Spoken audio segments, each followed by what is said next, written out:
오늘 토트넘이 정말 무난하게 풀럼에게 2대0 패배했는데 이 경기를 보면 두 가지를 크게 알 수 있었던 경기였어요. 첫 번째는 토트넘이 이제는 리그에 동기부여가 많이 없다. 두 번째는 오늘은 로테이션을 좀 돌렸으니까 손흥민이 없을 때, 손흥민을 비롯한 메디슨, 쿨루셉스키 이런 풀어주는 선수가 없을 때 토트넘의 경기력이 너무나도 안 좋은 팀이다 라는 것을 보여준 경기였어요. 일단 오늘 선발 라인업을 보면 토트넘이 로테이션 많이 돌렸습니다. 일단 이틀 전에 유로파리그도 있었고 이제 아무래도 손흥민 같은 선수는 이제 한국으로 A매치를 와야 되잖아요. 그러다 보니까 손흥민을 뺐어요. 왼쪽에 마티스텔이 있었고 그리고 미드필더 라인도 메디슨을 빼고 벤탄쿠르 그리고 베리바를 빼고 비수마 그리고 이제 그레이까지 3미들로 나왔습니다. 그러니까 이제 오늘 전체적으로 보면 중앙 수비 라인 빼고 볼을 전진시킨다는 생각을 해봤을 때 앞쪽에 솔랑키, 마티스텔, 브레넌 존슨, 비수마 벤탄쿠르 그리고 왼쪽에 우도기 중앙에 그레이 오른쪽에 스펜스 요 선수들 중에 스펜스를 제외하면 나머지 선수들이 볼을 끌고 전진하는 탈압박에 능한 자원들이 부족한 날이었죠. 물론 이제 토트넘이 늘상 뭐 탈압박을 엄청나게 잘하는 팀은 아니긴 하지만 오늘 2선 라인에 특히나 손흥민 빠져 있고요. 그리고 쿨루셉스키는 부상으로 빠져 있는 기간이 꽤 되고 있고 여기에 메디슨 그리고 중원에 최근에 그래도 탈압박을 좀 해주는 베리발 이런 선수들이 앞쪽에 없으니까 볼을 끌고 올라가는 게 오늘 거의 아예 안 됐어요. 그래서 전반전에 특히나 손흥민, 메디슨, 베리발 이런 선수들 다 없을 때 좀 심각할 정도였죠. 어느 정도로 밀렸냐? 풀럼이 볼 점유율 60%, 토트넘이 볼 점유율 40%였습니다. 슈팅 숫자가 6대1이었고요. 요 하나의 슈팅도 코너킥 상황에서 벤탄쿠르가 매우 부정확하게 머리에 가까스로 맞췄던 그 슈팅 하나밖에 없었어요. 그 정도로 완전히 밀렸었던 전반전이었거든요. 그래서 이게 어떤 수치가 있냐? 이게 양팀이 전반전에 볼을 빼앗긴 위치입니다. 그런데요. 풀럼을 보시면 풀럼은 본인들의 진영보다 토트넘 진영 쪽에서 볼을 많이 뺏겼어요. 근데 토트넘은 본인들의 진영에서 풀럼보다 볼을 많이 뺏겼다는 걸 볼 수가 있습니다. 볼을 전진시키다가 뺏겨서 공격으로 못 나가고 다시 볼 소유권을 풀럼에게 넘겨주는 이런 순간들이 많았거든요. 그래서 오늘 풀타임을 했을 때도 양 팀의 선수들의 평균 위치를 보면요. 풀럼 최종 수비 라인이 꽤나 높습니다. 전반전에는 이 최종 수비 라인이 하프라인까지 올라왔었어요. 근데 토트넘은 풀럼보다 최종 수비 라인이 낮은 것을 볼 수가 있습니다. 전반전에는 이 수비 라인이 더 낮게 형성이 됐었거든요. 그러니까 이 전반전에 오늘 이제 유로파 리그가 이제 이틀 전에 있었기 때문에 그리고 이틀 전에 알크마르랑 좀 에너지를 많이 소비해야 되는 경기였죠. 따라잡힐 뻔하고 막 이랬으니까. 그러니까 손흥민, 메디슨 이런 주요 자원들을 뺀 상태에서 오늘 탈압박이 특히나 어떻게 되냐면 안 좋은 게 이런 거예요. 보통 요 가운데에서 탈압박이 토트넘이 이루어지지 못하잖아요. 그리고 더군다나 오늘은 메디슨이나 베리발처럼 볼을 전진시켜줄 수 있는 선수도 없었어요. 앞쪽에. 그래서 중앙으로는 패스를 못 줍니다. 그리고 이제 뭐 스펜스라던가 우도기가 가운데로 들어와도 사실은 압박을 당하고 있기 때문에 이 공간으로도 볼을 공급을 못해요. 그러면 이럴 때는 보통 좌우 측면 공격수가 내려와서 볼을 받는 경우가 많습니다. 왜 그러냐? 중앙 지역으로 패스를 보내주면 아무래도 앞뒤 좌우 4면에서 압박을 받지만 측면에서 볼을 받으면 터치라인을 등지고 볼을 받기 때문에 압박을 받는 방향이 줄어들어요. 그래서 측면으로 볼을 보내주고 거기서 풀어나오는 거 이게 토트넘만 그런 게 아니라 많은 팀들이 이렇게 측면으로 볼을 보내서 풀어나오는 걸 많이 하죠. 그런데 오늘 손흥민이 없고요. 그리고 쿨루셉스키도 없는 상황. 오도베르가 그래도 드리블이 되는데 오도베르도 없는 상황이었어요. 그러다 보니까 존슨과 마티스텔이 내려와서 볼을 받는데 압박을 당하는 순간 여기서 텔과 존슨이 아예 아무것도 못합니다. 여기서 이긴 다음에 올라가야 되는데 이겨내서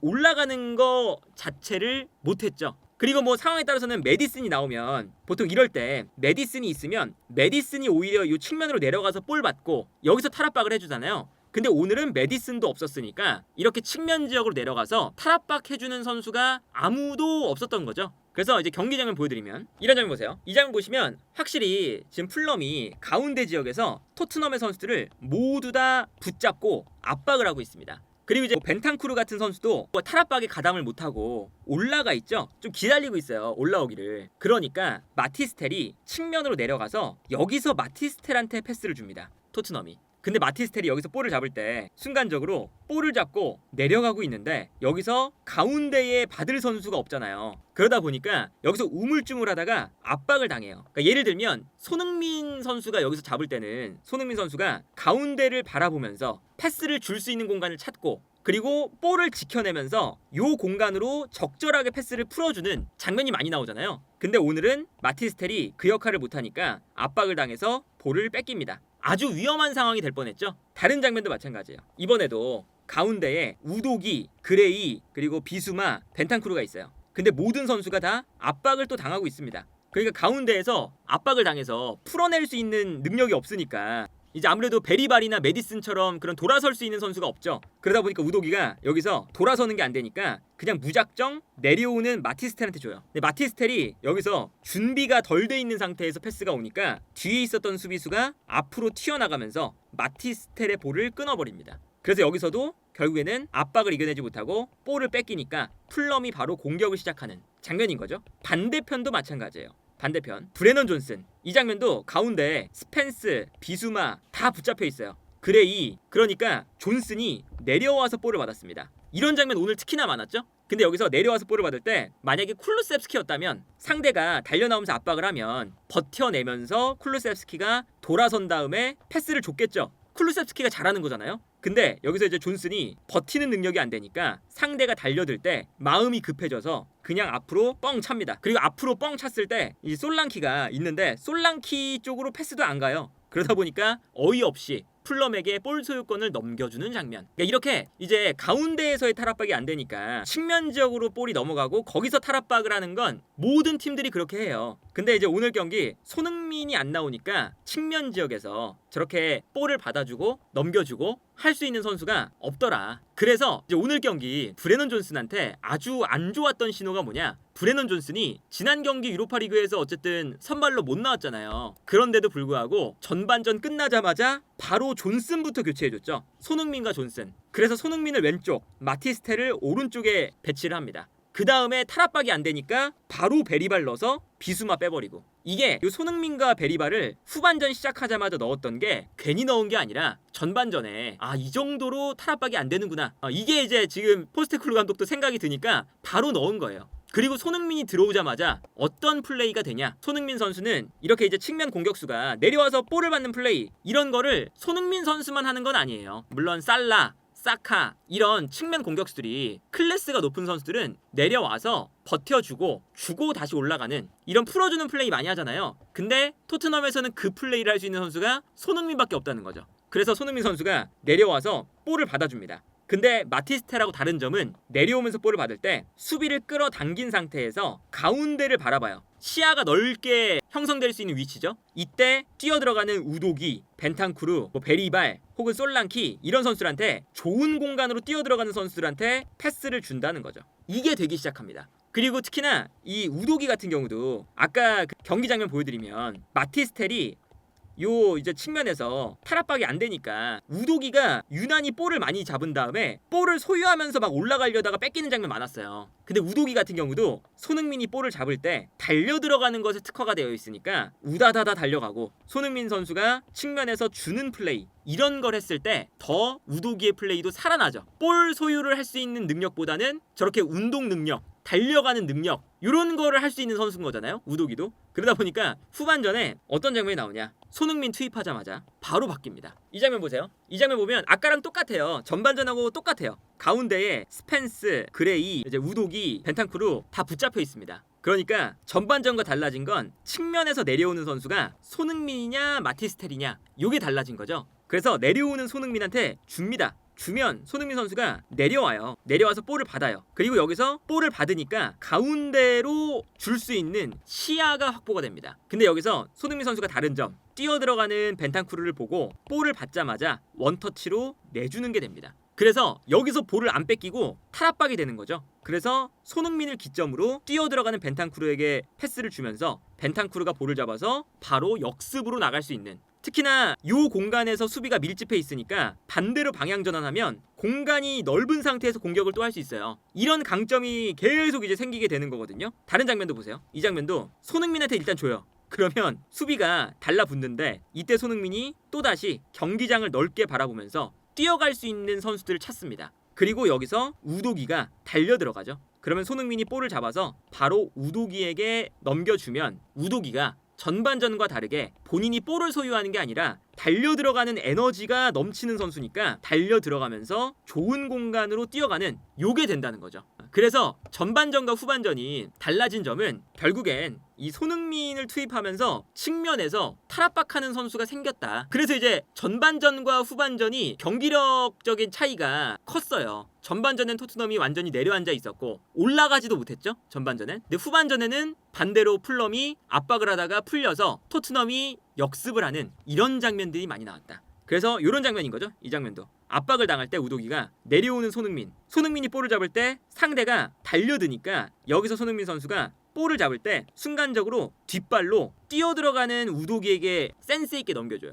그러니까 우도기가 패스를 주고 달려나가면서 손흥민의 패스를 받는 거죠. 그래서 손흥민의 패스를 받아서 우도기가 탈압박이 되는. 그러니까 상대가 올라왔다가 뒷공간이 넓은데 측면에서 탈압박이 되니까 아주 좋은 찬스를 토트넘이 맞는 거잖아요. 이런 것들을 이제 보시면 확실히 손흥민이 있고 없고 그리고 뭐 베리발이 있고 없고 메디슨이 있고 없고 이런 이제 볼을 풀어줄 수 있는 선수의 유무에 따라서 토트넘의 경기력이 많이 달라진다라는 것을 보여준 경기였고, 그리고 이게 손흥민 선수가 내려와서 이렇게 풀어주는 그런 측면에서의 플레이가 아까 말씀드렸던 것처럼 사카 아니면 뭐 살라 이런 선수들도 해요. 근데 손흥민 선수는 이게 뭐가 문제냐, 이런 플레이를 토트넘이 여기서밖에 못해요. 그러니까 쿨루셉스키가 있으면 여기서도 되는데 후반전에 마티스텔이 있으니까 이쪽에서 안 되잖아요. 그래서 이쪽으로만 가요. 이쪽으로만. 왜 그러냐면 이게 쿨루셉스키가 있을 때는 뭐가 다르냐, 그래도 쿨루셉스키 쪽으로 갑니다. 그러면 쿨루셉스키가 볼을 받을 때 손흥민은 내려오는 게 아니라 위로 달려갈 수가 있죠.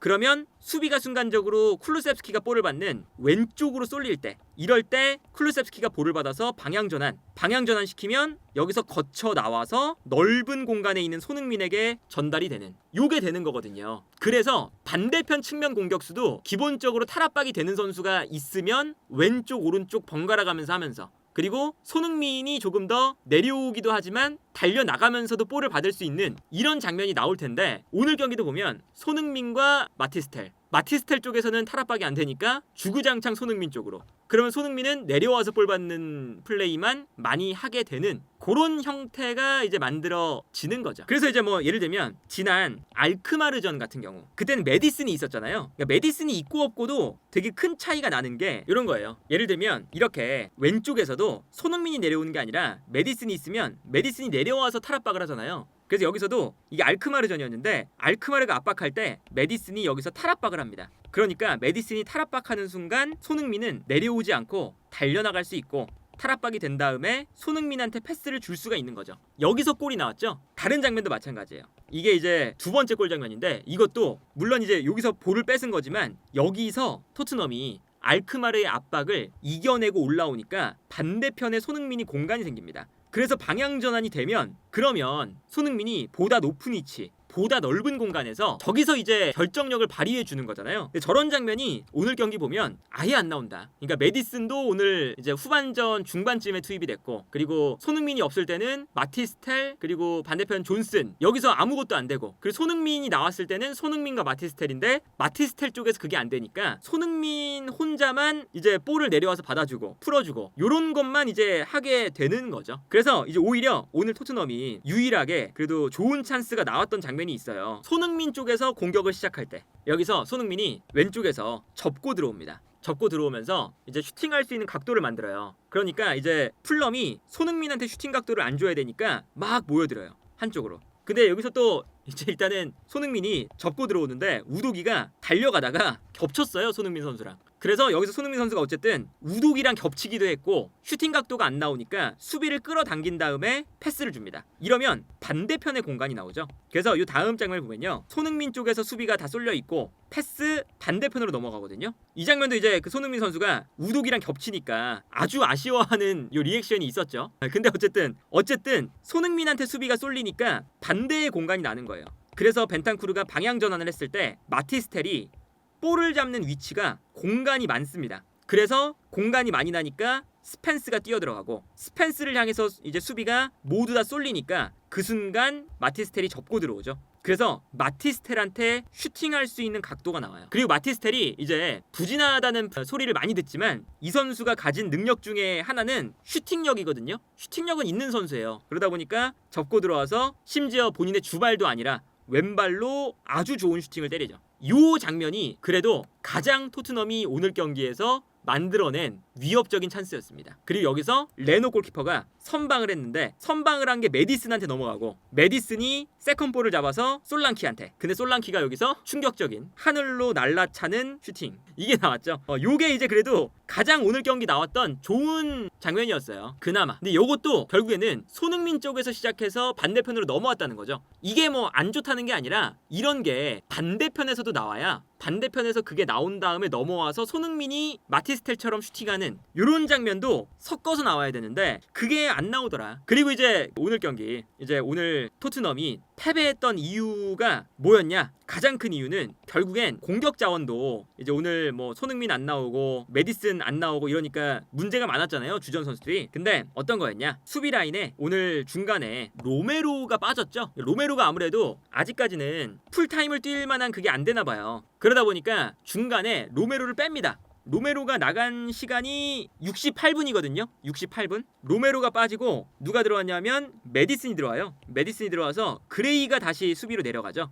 요런 이제 형태가 됐는데 그 순간 풀럼은 정말 지독하게 그레이 쪽을 노립니다. 피지컬이 안 되니까. 그래서 바로 그냥 그레이가 이제 수비로 내려가자마자 풀럼은 뻥뻥 차요. 뻥뻥. 그리고 이 공간에 기본적으로 히메네스가 있었는데 히메네스가 후반전에 교체가 되면서 무니스로 바뀌었잖아요. 무니스는 기본적으로 그리고 피지컬이 좋은 선수니까 그레이가 무니스를 상대한다는 게 기본적으로 미스매치거든요. 심지어 그런데 이거는 포스테코글루 감독의 일단 로메로가 이제 국대를 또 가니까 남미로 가니까 어느 정도는 체력적인 관리를 해준다 이런 거를 감안한다 하더라도 안 좋은 게 뭐냐면 풀럼이 무니스를 심지어 투입을 했어요. 무니스가 이제 신체 조건만 봐도 184cm에 아주 피지컬이 좋은 선수거든요. 힘이 좋은 선수잖아요, 이 선수가. 근데 그레이를 무니스가 들어왔는데 그 다음에 교체를 로메로를 빼요. 그러니까 이게 포스테코글루 감독이 오늘 경기 뭔가 이 풀럼의 그런 뭔가 특성이라던가 이런 거를 고려해서 뭔가 교체를 하는 게 아니라 그냥 리그는 어차피 우리가 엄청 뭐 지금 간절한 상태도 아니고 사실은 성적도 이제 뭐 더 올라가도 의미가 없고 그러니까 로메로를 그냥 빼버리고 무니스가 들어왔는데 그냥 그 공간에 그레이를 투입을 한 거죠. 이러면 무니스랑 그레이랑 부딪히면 당연히 피지컬 싸움에서 밀릴 수밖에 없습니다. 그게 이제 바로 이제 티가 났었죠. 이게 이제 그 실점하는 장면인데 그냥 뻥 찹니다. 뻥 차면 여기서 이제 이번에는 그 그레이와 벤 데이비스였어요. 이번에는 벤 데이비스가 무니스랑 경합을 해요. 그러니까 로메로가 없으니까 피지컬적으로 무니스를 견제할 수 있는 선수가 없던 거죠. 벤 데이비스 그레이니까. 여기서 무니스가 볼을 떨어뜨립니다. 그리고 뛰어들어가는 아다마 트라오레에게 볼이 넘어가죠. 그 다음에 이 다음 장면을 보면 벤 데이비스가 무니스에게 밀려서 휘청거리고 있어요. 그리고 무니스는 몸싸움을 한 다음에 볼을 떨어뜨려주고 공간으로 뜁니다. 그리고 그레이는 측면으로 볼이 가니까 측면으로 또 끌려 나가야죠. 이러니까 여기 공간이 아주 크게 벌어져요. 여기서 일단 싸움에서 지니까 이런 장면이 나온 거죠. 그 다음에 무니스가 박스 안으로 들어가니까 요 공간으로 아다마 트라오레가 크로스를 올려주는 아주 결정적인 찬스가 나와요. 물론 여기서 일단 올라오는 크로스를 스펜스가 걷어냈거든요. 근데 여기서 이제 실점이 나오죠. 오도베르가 볼을 잡았는데 후반전에 교체로 나온 오도베르가 여기서 볼을 잡은 다음에 드리블을 합니다. 근데 드리블을 할 때 보시면 이미 풀럼의 선수들이 앞쪽에 많아요. 많은데 이 오도벨의 단점 중에 하나가 무리한 드리블을 해요. 그러다 보니까 일단은 그 몸싸움에서 밀리면서 이 세컨볼 찬스가 나왔고 세컨볼을 가져왔는데 여기서 무리하게 드리블을 하다가 오도베르가 볼을 뺏깁니다. 여기서 뺏기니까 바로 다시 풀럼이 공격. 그 다음에 풀럼이 다시 이제 여기서 뺏기면 사실은 오도베르가 뺏기는 순간 바로 이제 풀럼의 선수들이 공격을 하는 거잖아요. 그리고 안쪽에 무니스가 있었어요. 그리고 여기서 윌리안이 안토니 로빈슨이 크로스 올려주는데 요 크로스를 올려줄 때 로메로가 또 없다 보니까 박스 안에 경합 능력이 많이 떨어져 있었죠. 그러다 보니 로빈슨이 일단 크로스를 올려줬을 때 요 크로스는 뛰어들어오는 페레이라를 겨냥했는데 그래도 페레이라가 볼을 잡을 때 메디슨이 달려와서 메디슨이 그래도 이 볼을 걷어냅니다. 크로스를 걷어냈는데 이게 아다마 트라오레 쪽으로 가요. 그리고 아다마 트라오레가 여기서 뭐 별 큰 이상한 플레이를 한 건 아니고 떨어지는 볼을 그냥 안쪽으로 넣습니다. 근데 여기서 경합이 이 장면을 보면 한눈에 봐도 타이트하지 못하죠. 벤 데이비스가 순간적으로 못 붙었어요. 붙어주질 못하니까 편안하게 안쪽으로 패스가 들어갔을 때 볼을 잡은 다음에 페레이라가 돌아섭니다. 압박이 없는 상황이죠. 그리고 무니스도 압박이 없는 상태예요. 그러다 보니까 압박이 없는 상태에서 볼을 잡은 다음에 무니스에게 패스, 무니스가 볼을 잡아서 편안하게 슈팅, 이게 득점이 되죠. 이런 거 보면 확실히 오늘 경기 봤을 때 그 로메로를 빼는 순간 토트넘이 수비가 급격하게 흔들렸다라는 거, 요게 분명히 0대 0 상황이었는데 이렇게까지 뭔가 포스테코글루 감독이 포기하는 교체를 하는 게 맞나 싶은 거죠. 그래서 그 다음부터도 계속 레노가 롱킥이에요. 다른 거 안 보고 그 롱킥 때려주면 롱킥이 넘어갔을 때 그냥 머리로 떨어뜨려 줍니다. 계속 여기서부터 공격이 시작이 되거든요. 그러니까 이런 게 뭔가 이 포스테코글루 감독이 아무리 그 리그가 이제는 의미가 없다 하더라도 상대가 피지컬이 좋은 공격수를 투입을 한 상태인데 그거에 맞지 않게 피지컬이 약한 선수를 수비로 내려서 수비 라인을 만든다. 이게 과연 맞는 거냐? 그래서 두 번째 골 나올 때도 이런 거죠. 이걸 보면 레노가 볼을 잡을 때 토트넘이 이제 아무래도 수비에서 올라가고 있는 장면이었어요. 올라오니까 레노가 올라오는 토트넘의 수비 라인을 보고 뻥 찹니다.